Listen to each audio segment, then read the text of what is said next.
دولت سقوط کرده، رئیس جمهور نیست، سفارت دیگه معنایی نداره. در واقع ما در خلا باقی موندیم. Ladies and gentlemen, as you are all well aware, Kabul was captured by the Taliban forces. Are you still the official ambassador of Afghanistan in Vienna? مقام عالی ریاست الوزرای امارت اسلامی افغانستان ختم وظیفه خانم منیژه باختری سفیر و نماینده افغانستان در ویانا اتریش.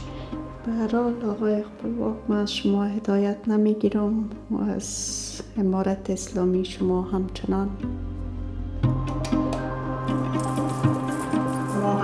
کارهای کنسولی را ادامه خواهد داد. شما ببینید، اما ما قسمی که گفتم هیچ گونه تعامل هماهنگی با طالبان نداریم.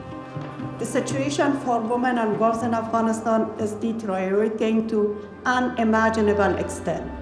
فایشه دیر خبری ما که ننده دوین سفارت نو باسم در بند سکوم.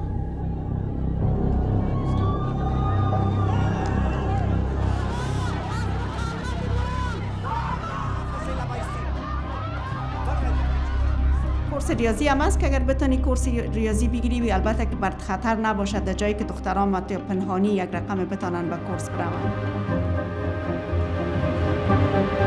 حرکت بکنیم و دوباره به روح امید ما دوباره برگشتیم.